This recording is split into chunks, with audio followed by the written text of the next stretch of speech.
que eu quero compartilhar com vocês está em Marcos capítulo 14, versos de 1 a 9. Peço que você abra sua Bíblia comigo.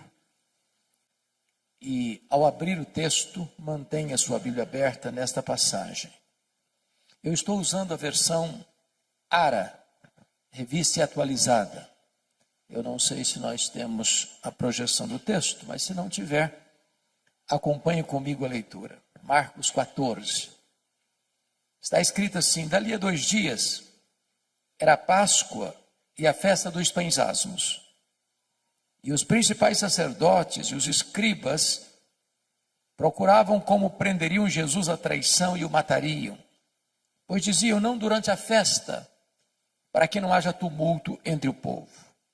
Estando ele, Jesus, em Betânia, reclinado à mesa, em casa de Simão o leproso, veio uma mulher trazendo um vaso de alabastro com preciosíssimo perfume de nardo puro.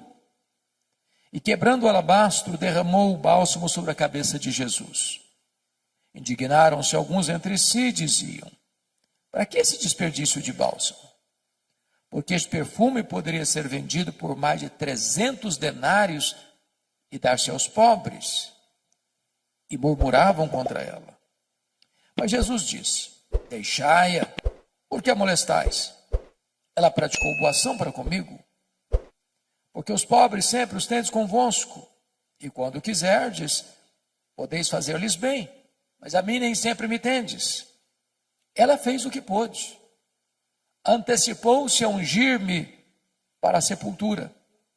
Em verdade vos digo, onde for pregado em todo o mundo o evangelho, será também contado o que ela fez para a memória sua. Amém. Bom, o contexto desta passagem está meridianamente claro. Trata-se de 2 dias antes da Páscoa. A Páscoa era a maior festa dos judeus. Relembrava a libertação histórica dos escravos do Egito para a liberdade do povo de Deus. A Páscoa era a alegria dos judeus e ao mesmo tempo o terror dos romanos. Os romanos tinham medo de motim e de rebelião. E nesta época da Páscoa, a população de Jerusalém quintuplicava. E a preocupação era tamanha que o governador romano transferia todo o seu aparato militar de Cesareia Marítima, onde estava a sede do seu governo, para Jerusalém. Até mesmo o tetrarca da Galileia, Herodes Antipas, mudava o seu gabinete para Jerusalém durante essa festa. E está escrito que 2 dias antes dessa festa, as autoridades judaicas, os sacerdotes principais e os escribas tramavam, urdiam, conspiravam nos bastidores a prisão de Jesus à traição, para matá-lo depois da festa, quando o povo já tivesse ido embora, portanto longe dos holofotes. Mas é muito curioso que Mateus 26, texto paralelo deste, nos informa que 2 dias antes da Páscoa, foi Jesus quem disse para os seus discípulos que ele haveria de ser entregue nas mãos das autoridades judaicas. E aí você conclui que quando os homens tramam, urdem, conspiram, maquinam, pensando que eles estão no controle, eles estão apenas cumprindo uma agenda já estabelecida pelo próprio Deus. Quem tem as rédeas da história e controla o mundo, a história, a igreja e a sua e a minha vida, é o Senhor Deus, o Todo-Poderoso. Vale destacar que enquanto aqui em Jerusalém se trama a prisão e a morte de Jesus, ali bem perto, em Betânia, 10 quilômetros, uma família prepara uma festa para Jesus. E Jesus ainda hoje desperta sentimentos tão diversos. Ele é amado por uns, odiado por outros, adorado por uns, rechaçado por outros. É importante entender ainda que esse jantar que foi oferecido a Jesus em Betânia aconteceu na casa de um homem chamado Simão. E a Bíblia não dá o sobrenome dele, não dá nenhuma característica dele, a não ser levantar um adjetivo, um epíteto: Simão, o leproso. É óbvio que esse homem não era mais leproso, porque se o fosse, sequer poderia ficar em casa, muito menos oferecer um jantar e convidar pessoas para sua casa. Mas se esse homem não era mais leproso, e certamente não o era mesmo, por que Marcos registra que o jantar ocorreu na casa de Simão, o leproso, e não na casa de Simão, o ex-leproso?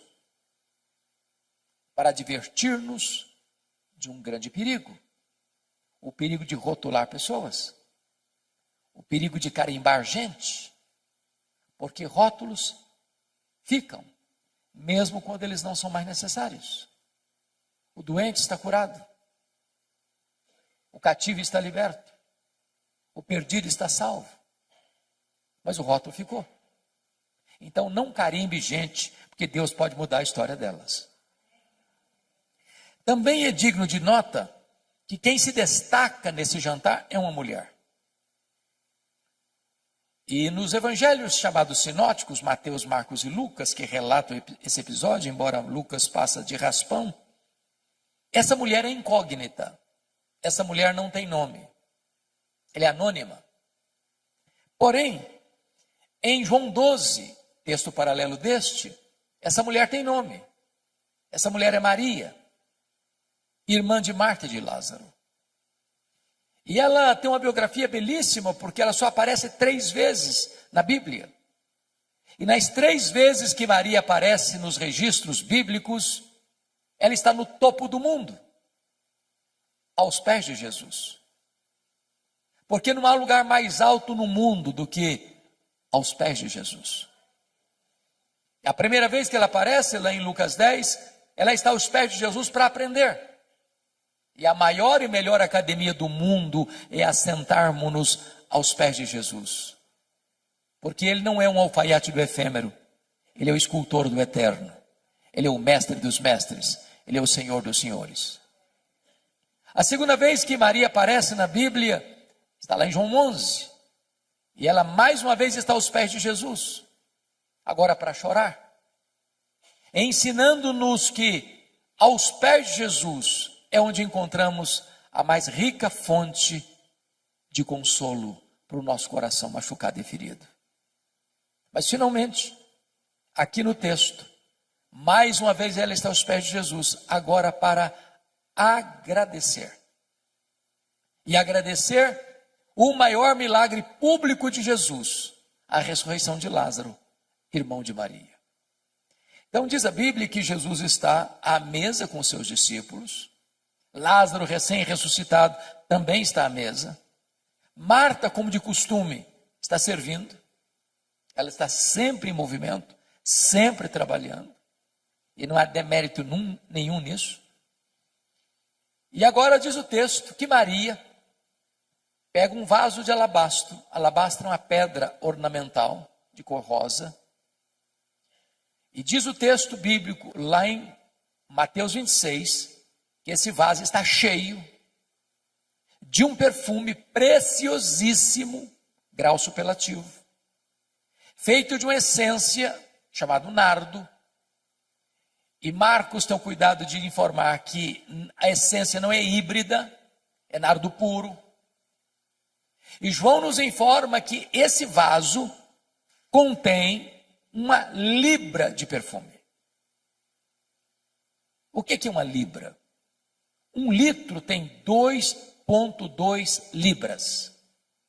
Portanto, se o vaso está cheio e tem dentro do vaso 1 libra de perfume, estamos informando que tem dentro desse vaso em torno de 350 a 400 ml de perfume.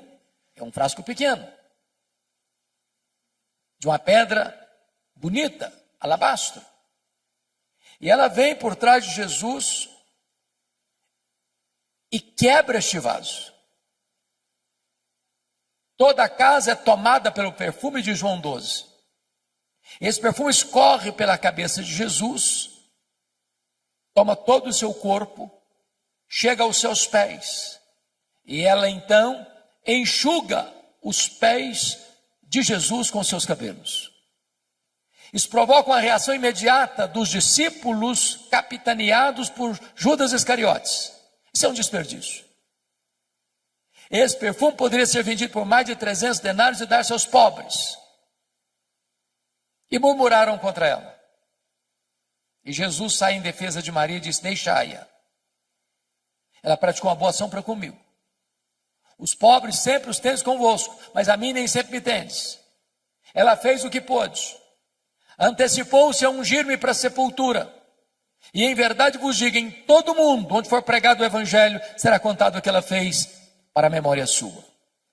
Portanto, agora eu quero, olhando para o texto, tirar daqui algumas lições para o nosso ensino. Primeira lição. Confira comigo o verso 8. Ela fez o que pôde. Sempre que leio isso, o meu coração é fisgado por uma pergunta. Meu Deus, e eu estou fazendo o que posso para Jesus? Estou fazendo tudo o que posso para Jesus? Porque às vezes nós fazemos, mas fazemos relaxadamente. Às vezes nós fazemos, mas não fazemos tudo o que podemos. Às vezes nós fazemos, mas não fazemos de todo o coração. Às vezes nós fazemos, mas não fazemos com a motivação certa. Maria se nos apresenta como um exemplo. Ela fez o que pôde. Permita-me um exemplo para clarear essa ideia. Eu acho que vocês todos já ouviram falar dos moravianos da Alemanha. Um movimento que começou em 23 de setembro de 1723, às 11 horas da manhã. Começando uma reunião de oração que durou 100 anos, ininterruptamente. Produzindo uma geração de gente piedosa, comprometida com a obra missionária. Para vocês terem uma ideia, cada 18 moravianos sustentavam um missionário fora da Alemanha, mesmo sendo tão pobres. Às vezes a situação era tão crítica que alguns deles não tinham dinheiro para ofertar. Então se vendiam, era uma coisa possível na época, se vendiam como escravos, para comprar a passagem de ida, para os povos mais longínquos, para dedicar o resto dos seus dias ali, pregando o evangelho da graça de Deus. Quando eu vejo um exemplo desse, eu preciso perguntar a mim mesmo, meu Deus, e eu estou fazendo o que posso, tudo o que posso, para Jesus? Maria fez o que pôde. Segunda lição que eu aprendo com Maria, versículo 3 e 4. Ela fez o seu melhor. Quando você lê esse texto do perfume preciosíssimo de nardo puro, precisamos entender algumas coisas. Primeiro, esse nardo, a essência da qual se fazia o perfume, era uma essência raríssima, caríssima, que não tinha em Israel. O nardo só era encontrado nas cordilheiras do Himalaia, de um arbusto seco, moído e transportado em lombos de camelos. Esse perfume não era encontrado numa loja de perfumaria. Ele era comprado pouco a pouco, gota a gota, grama a grama, ml por ml, ia sendo acondicionado nesse vaso de pedra. O perfume era tão precioso que Judas, que era tesoureiro e entendia de finanças, avaliou o perfume em mais de 300 denários. Agora vamos entender isso. O frasco tinha pouco mais de 300 ml. 300 ml. Então, estou afirmando que cada ml valia um denário. Mas o que era um denário? O denário era a moeda de pagamento de um trabalhador durante um dia. Agora, pense comigo o que uma pessoa trabalha um dia inteiro e ao final do dia ir comprar uma gota, 1 ml de perfume. Agora, pense comigo. Quando você tem um bom perfume, eu sei que vocês têm e gostam, e eu também. Como é que nós usamos? Porque um bom perfume é caro. Usamos cuidadosamente. Só um pouquinho. Em ocasiões especiais. E falamos para nós mesmos, esse perfume tem que durar pelo menos um ano. Agora notem que ela não abre o frasco, ela não abre o vaso, ela quebra o vaso. Por que ela quebra o vaso? Porque ela está dizendo, eu não quero que sobre nem uma gota. O melhor que eu tenho, eu quero dedicar ao Senhor Jesus. Eu pergunto a você, você tem dado o seu melhor para Jesus? Às vezes, meus irmãos e irmãs, eu fico imaginando que aqueles que não têm o conhecimento que você e eu temos da graça de Deus, às vezes são mais zelosos em servir aos seus ídolos do que nós o somos em servir ao Rei da Glória. Eu estava pregando há alguns anos em Portugal e estava viajando para Coimbra. De repente eu vi caravanas e mais caravanas andando pelo asfalto. Eu fiquei curioso com aquilo. E perguntei, onde essas pessoas estão indo? Me informaram, elas estão indo a Fátima, pagar promessas. E eu perguntei, mas a que distância elas estão andando a pé? Me responderam, a mais de 300 quilômetros. Às vezes nós moramos no bairro da igreja. Qualquer motivo, hoje eu não vou. Está chovendo, está muito quente. Tem uma outra coisa que me chama mais atenção. Maria fez o seu melhor. E o Senhor espera que você e eu façamos também o nosso melhor. Terceira lição. Maria fez sacrificialmente. Eu confesso a vocês que esse texto não pode ser plenamente entendido dentro da cultura ocidental. Porque nem você nem eu jamais vimos e talvez jamais veremos uma pessoa trabalhar um ano inteiro para comprar um frasco de perfume. 300 denários era o salário de um trabalhador durante um ano inteiro. Nós nunca vimos isso. Ninguém faz isso. Mas na cultura judaica, quando a menina fazia a transição de menina para moça, o que é tão rápido, ela começava a comprar gota a gota, grama a grama, ml a ml, esse perfume, acondicionando-o nesse frasco de alabastro para o dia mais sonhado e desejado da sua vida, o dia do seu casamento, o dia das suas núpcias. Quando ela quebra aquele vaso e derrama todo aquele perfume sobre a cabeça de Jesus, ela está dizendo, eu vou fazer uma oferta, não apenas do que eu tenho de melhor, mas uma oferta sacrificial. Porque às vezes nós entregamos o que não nos faz falta, o que é sobra, o que não nos custa nada. Mas a oferta de Maria é uma oferta sacrificial. Maria está me ensinando aqui o que significa generosidade. E li um livro recentemente sobre generosidade que me marcou muito, exatamente por causa da ilustração que o autor conta na introdução do livro, perguntando assim, você quer aprender a ser uma pessoa generosa? Porque generosidade, irmãos, é um aprendizado. A Bíblia diz que a alma generosa prosperará. A Bíblia diz que se você retém mais do que é justo, isso vai ser pura perda para você. A Bíblia diz que quando você dá ao pobre, você empresta a Deus. Jesus ensinou que mais feliz é dar, mais feliz é o que dá do que o que recebe. Mas o autor diz assim, você quer aprender a ser generoso? Compra um vaso de vidro transparente, bote na sua sala, mas não ponha flor, ponha só terra, para você passar por lá todo dia e olhar esse vaso, para ensinar você duas coisas. Primeiro, de onde você veio? Você veio do pó. Segundo, para onde você vai? Você vai voltar para o pó. Do pó que você veio, quanto você trouxe? Não trouxe nada. Para o pó que você vai, quanto você vai levar? Também não vai levar nada. Então você não é dono de nada. Você é apenas o mordomo do dono. O que a Bíblia diz é que Deus requer do mordomo que ele seja fiel.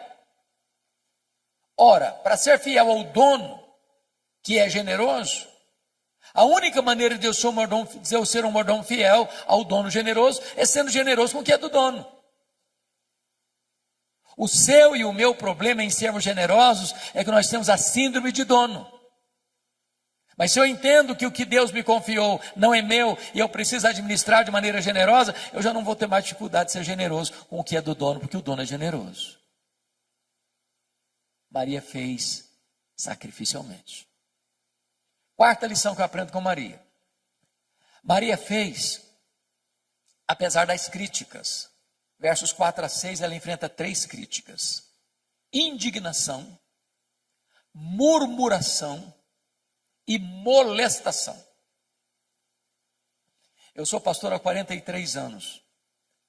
Eu confesso a vocês que eu nunca vi alguém se levantando para fazer algo relevante na vida sem enfrentar críticas. Quem tem medo de críticas não serve a Deus. Quem tem medo de críticas está mais interessado no aplauso dos homens do que na aprovação divina. Quem tem medo de críticas está construindo monumentos a si mesmo, em vez de estar trazendo glória a Deus. E notem vocês que alguns estão indignados contra Maria, mas quem são esses alguns? São os discípulos, são os apóstolos, são os líderes, que deveriam estar felizes com ela e estão indignados contra ela. E notem, eles não estão indignados com o que ela está fazendo, não. Eles estão indignados para quem ela está fazendo. Se fosse para os pobres, até que passaria. Mas para Jesus, não, isso aí é um desperdício. E notem mais, eles não estão murmurando, não. Eles estão murmurando contra ela. Eu sei que esse assunto de murmuração já acabou há muito tempo nas igrejas, não tem mais. Mas naquela época existia. Bom, chegar ao ponto de molestarem Maria. Molestação é crime.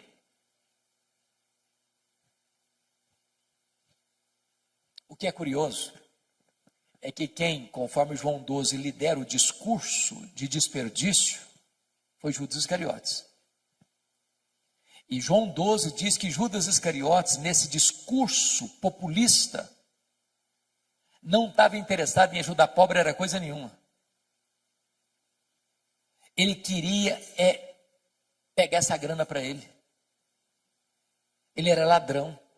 E é nessa conjuntura aqui que a Bíblia tira a máscara de Judas e o chama de ladrão. E quando você lê os evangelhos, é dessa cena aqui que ele sai nas caladas da noite para ir lá em Jerusalém e vender Jesus por 30 moedas de prata. Meus irmãos, a atitude generosa de Maria está confrontando a avareza de Judas. E aqui eu aprendi uma lição que eu gostaria de repartir com você. Você está fazendo a obra de Deus? Alguém está criticando? Alguém está murmurando? Alguém está ficando assim no seu pé, atormentando você, molestando você? Continue fazendo a obra de Deus. Você não está fazendo para agradar homens. Você está fazendo para a glória de Deus. Porque tem crentes, eu sei que não tem ninguém assim aqui, mas tem crente cristal, porcelana, hipersensível. Qualquer coisinha se melindra. Qualquer coisinha, eu também não faço mais nada na igreja, porque eu fui fazer, me criticaram. Tem gente que até sai da igreja por isso. Não, Maria não era uma mulher hipersensível, ela estava fazendo para o Senhor, apesar das críticas. Quinta lição que eu aprendo com Maria. Maria fez só para agradar ao Senhor Jesus. João 12 traz-nos uma informação que só ele traz. É que Maria enxuga os pés de Jesus com seus cabelos. Na cultura brasileira, ocidental, isso não significa nada. Apenas um gesto de humildade. Mas dentro da cultura israelita, isso era um escândalo. Uma mulher não soltava os cabelos em público. Era dar margem para suspeitas da sua reputação ilibada. Mas então, por que Maria o fez? A única explicação que encontramos é que quando você tem um sentimento transbordante de gratidão, quando o seu amor extravasa pelos poros da sua alma, você não consegue ficar retido e limitado a determinadas cercas de cultura, de clichês. Você acaba excedendo. Porque às vezes, meus irmãos, nós, até com o nosso zelo, somos cheios de dedo, preocupados em desagradar fulano, desagradar Beltrano, desagradar Cicrano. Porque se eu fizer algum gesto, alguém vai me censurar. Se eu levanto a mão, me censura. Se eu não levanto a mão, me censura também. Se eu transbordo em emoção e choro, acho que eu sou piega. Se eu não choro nunca, eu sou durão demais. E eu fico olhando para ver, medindo os meus atos, medindo os meus gestos, porque eu não quero desagradar ninguém. E eu, às vezes, querendo agradar todo mundo, eu acabo desagradando a Jesus. O único vetor que governou Maria foi agradar a Jesus. Ela não está preocupada do que Tomé ia falar, o que Mateus ia dizer, o que Judas ia comentar. Ela queria agradar a Jesus. E eu não estou dizendo que você e eu estamos liberados para desagradarmos as pessoas, não. O que eu estou dizendo é que agradar a Jesus deve ser o vetor que governa a nossa vida. Sexta lição que eu aprendo com Maria. Maria fez no tempo certo. Versículo 8, a parte B diz: ela antecipou-se a ungir-me para a sepultura. Me permita retroceder um pouco aqui para explicar melhor isso. Vocês se lembram de Lucas 8, a partir do verso 3, que foram as mulheres da Galileia que bancaram financeiramente o ministério de Jesus. Eu vou falar baixinho porque tem mulheres no auditório. As mulheres são mais generosas do que os homens. É verdade. A história prova isso.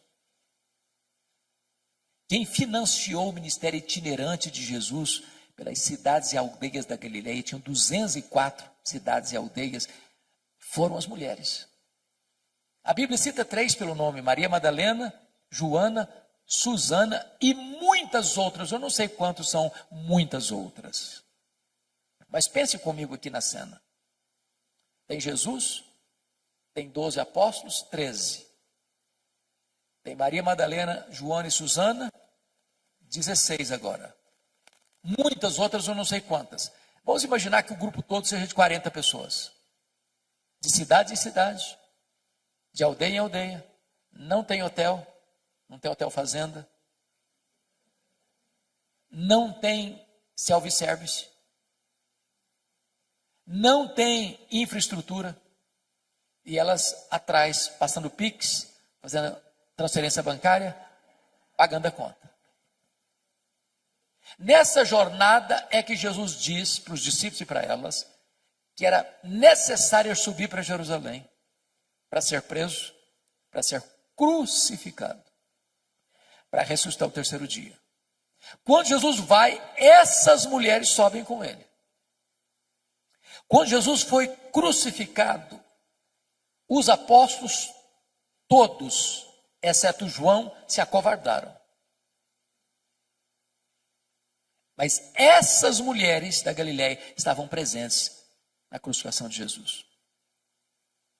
Quando Jesus foi sepultado, diz Lucas 23, 54 e 55, que nem João, pelo menos não consta, que ele estivesse presente no sepultamento de Jesus. Mas essas mulheres viram onde e como Jesus foi sepultado. Repita comigo, onde e como Jesus foi sepultado.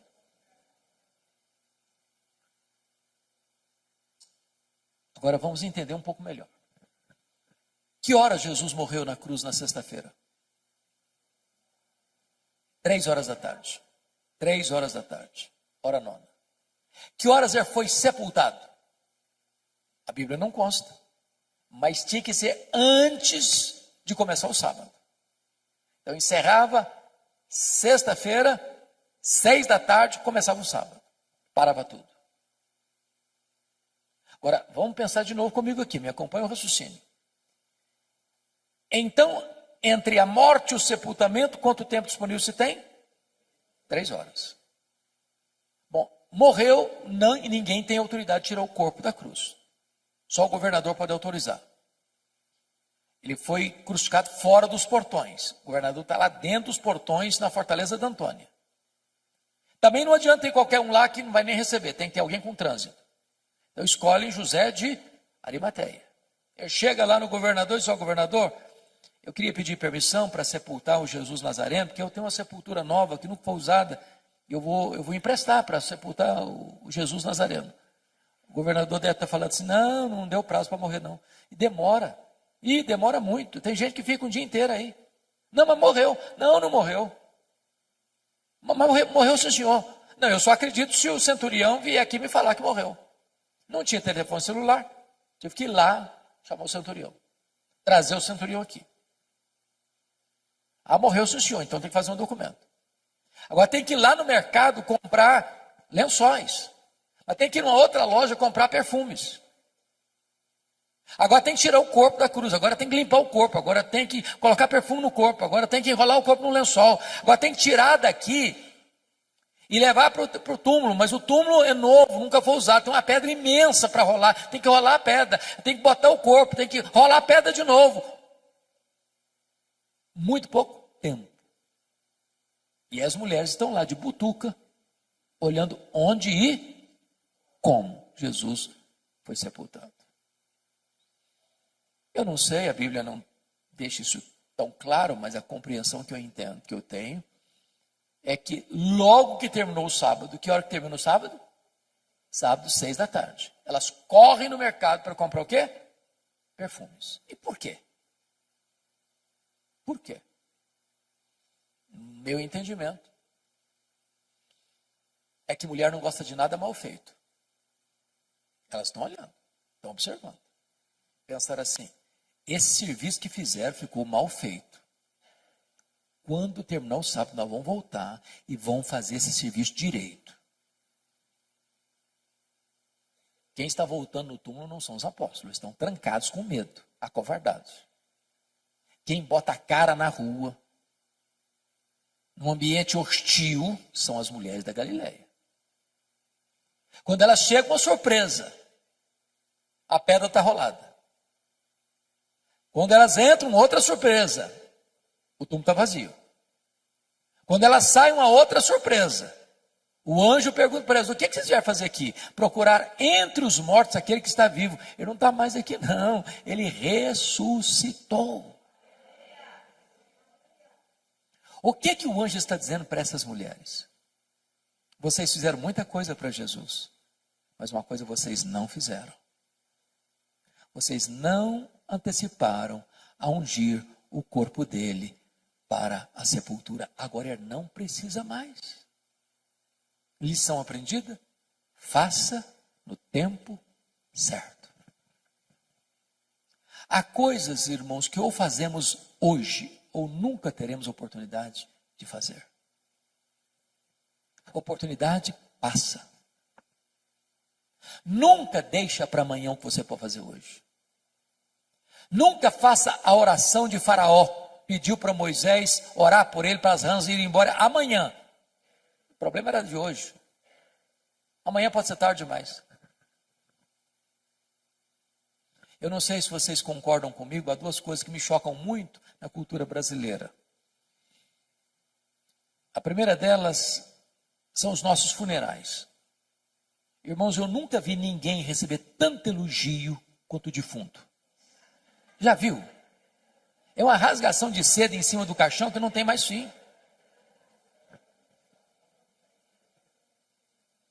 A pergunta é se aquela pessoa em vida escutou alguns daqueles elogios. Porque um defunto não fica feliz por você elogiá-lo. E ele nem se levanta do caixão para lhe dar um abraço. E se levantar, você corre também. Então não espere a pessoa morrer para elogiar.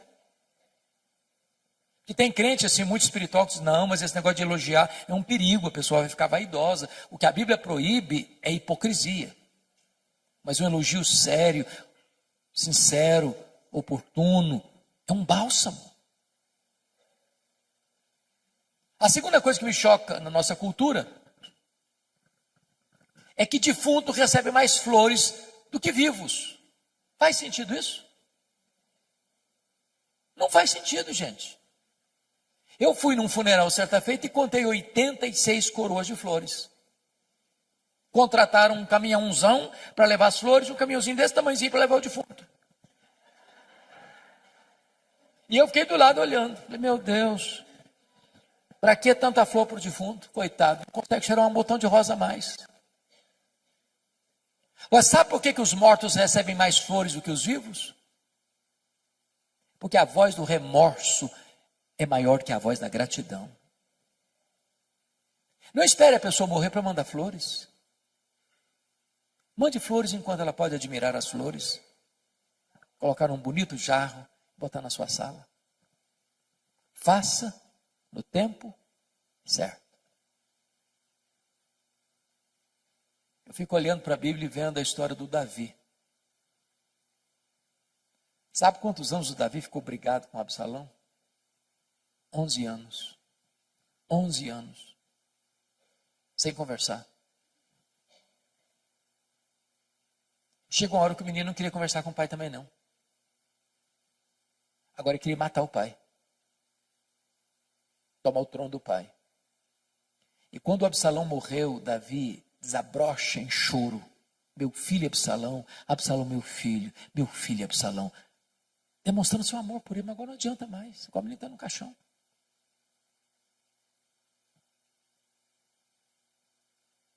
Não espere para amanhã. Faça hoje, enquanto é tempo. No tempo certo. Mas deixa eu terminar com a última lição de Maria, a sétima lição do texto. Versículo 9. Maria fez com reflexos para a eternidade. Jesus diz, em verdade vos digo, em todo mundo, onde for pregado o evangelho, será contado o que ela fez para a memória sua. E essa profecia de Jesus, proferida numa casa pequena, numa vila pequena, há 2000 anos, tem sido contada dos outeiros da história, nos ouvidos do mundo. E essa profecia se cumpre hoje, exatamente dia 8 de março, de abril, 8 de abril de 2025, no Hotel Fazenda, em Poços de Caldas, Minas Gerais. A grande pergunta desse texto é o que é que você e eu estamos fazendo hoje que vai reverberar nas futuras gerações? Que marcas nós vamos deixar? Que legado nós vamos deixar para as futuras gerações? Eu não sei se você pensa nisso, de vez em quando eu penso. Qual vai ser a frase que eles vão botar naquela plaquinha de mármore branco que fica em cima da sepultura? Se Jesus não voltar antes, depois de 50 anos que nós tivermos partido e alguém passar lá e espanar a poeira, será que a nossa vida vai impactar alguém ainda?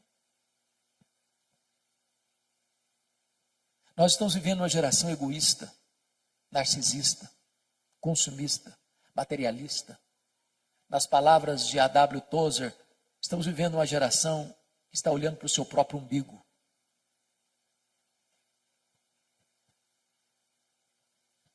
E eu queria então concluir a minha fala trazendo dois exemplos.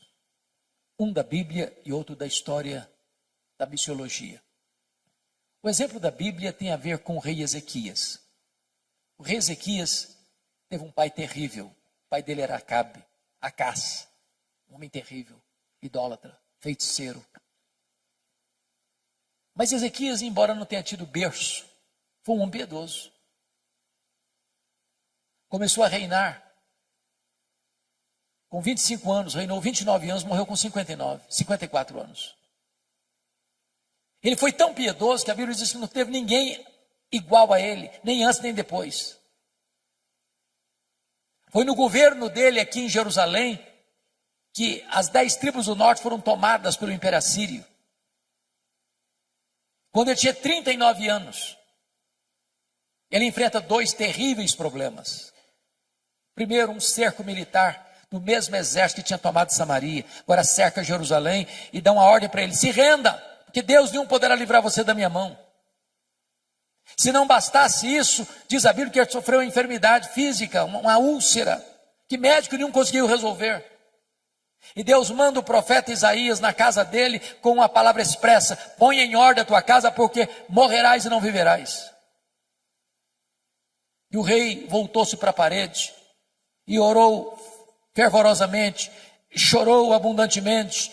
Deus respondeu a oração dele rapidamente e mandou de volta o profeta Isaías na casa dele. Diz: olha, eu ouvi a tua oração, eu ouvi as tuas lágrimas, e eu te curarei da tua enfermidade, e eu livrarei Jerusalém do poder da Síria. Deus escalou um único anjo que matou 185 mil soldados assírios ao redor de Jerusalém. Deus estendeu os dias de Ezequias, deu-lhe mais 15 anos. E agora, a notícia do milagre foi tamanha, e reverberou para fora das fronteiras de Israel, e chegou lá longínquamente na Babilônia, o império estava se formando. E o rei da Babilônia mandou uma comitiva diplomática visitar e presentear Ezequias pelos milagres recebidos. E diz a Bíblia que quando esses embaixadores chegaram, ele abriu o seu palácio, abriu a sua casa e mostrou seus tesouros, suas riquezas, seu ouro, sua prata, seus olhos finos, toda a magnificência do seu reino, toda a grandeza do seu reino, e não deu uma palavra sequer de gratidão a Deus. Aquilo foi mal aos olhos do Senhor. E Deus mandou de volta lá no palácio o profeta Isaías, dizendo o seguinte: agora escuta a palavra do Senhor. Esta Babilônia voltará. E quando ela voltar, ela vai saquear tudo que se ajuntou até então. Dos filhos que tu gerares serão levados cativos. Serão prisioneiros, escravos, serão feitos eunucos. Em outras palavras, serão castrados, não poderão gerar. Diante de tamanha tragédia, sabe qual foi a resposta do rei para o profeta? Boa é a palavra que disseste. Não, você não entendeu o que eu falei. Estou falando que a Babilônia vai saquear tudo, que os filhos vão ser escravos, que vão ser castrados. Você vem me dizer que boa essa palavra, você está ficando louco. Aí ele pensou, ele não falou não. Boa é essa palavra, porque pelo menos eu terei paz nos meus dias. Sabe o que ele está dizendo? Quando isso acontecer, já terei batido as botas. Quando isso acontecer, eu não vou estar mais aqui para contar a história. Sabe o que ele está dizendo? Depois que eu morrer, desculpem da expressão, que se danem as futuras gerações, eu não estou nem aí. É lamentável. É lamentável. Meus irmãos, se vocês olharem para a história, é possível que uma igreja se perca em 3 gerações. A geração que saiu do Egito morreu no deserto. A geração que nasceu no deserto entrou na terra prometida. A geração que nasceu na terra prometida não conhecia Deus mais. Você olha para a Europa hoje, você visita a Europa hoje, as igrejas estão vazias. Em algumas cabecinhas brancas. Mas as crianças e os jovens não estão mais. Nós estamos numa corrida de revezamento. Se nós não passarmos o bastão da fé, o bastão do evangelho para os nossos filhos, para os nossos netos, as futuras gerações podem estar completamente apáticas ao evangelho. A minha oração e a sua deve ser essa também: clamar aos céus para que os nossos filhos, os nossos netos sejam mais crentes do que nós, mais cheios do Espírito Santo do que nós, e que a igreja que eles terão amanhã seja uma igreja mais forte, mais viva do que a que temos hoje. O segundo exemplo, para encerrar, da missiologia, é um missionário que foi usado poderosamente por Deus na África. Este missionário é David Livingstone. E ele se dedicou a servir a Deus na África. Ele trabalhou na África. Ele foi atacado por um leão na África. E ele continuou na África. Ele adoeceu na África e morreu na África. Quando ele morreu, os ingleses foram para lá para pegar o corpo dele e levar o corpo dele para a Inglaterra e sepultá-lo na Inglaterra. Os africanos disseram assim: vocês podem até levar o corpo dele, mas o coração dele vocês não vão levar. Ele amou a África e o coração dele vai ser sepultado na África. O que fizeram? Abriram o peito dele, arrancaram o coração dele e sepultaram o coração dele na África. Quando você vai a Malawi, lá tem uma catedral de chão batido, uma placa de bronze na parede, para a glória de Deus e em memória de David Livingstone. Levaram o corpo dele para Londres, sepultaram na abadia de Westminster, onde estão sepultados os reis e os nobres da Inglaterra, e lá tem uma plaquinha de bronze, para a glória de Deus e em memória de David Livingstone. A minha oração, queridos, é que você e eu possamos viver de tal maneira que a nossa vida reflita a glória de Deus. E que as pessoas, ao lembrarem da nossa existência, possam ser motivadas a conhecer a Deus, a amar a Deus, a andar com Deus. Isso traga glória para o nome de Deus. Que você e eu possamos imitar Maria, que viveu aos pés do Senhor, para aprender, para chorar, para agradecer. Fazendo o que pôde, fazendo o seu melhor, fazendo sacrificialmente, fazendo apesar das críticas, fazendo só para agradar a Jesus, fazendo no tempo certo, fazendo com reflexos para a eternidade.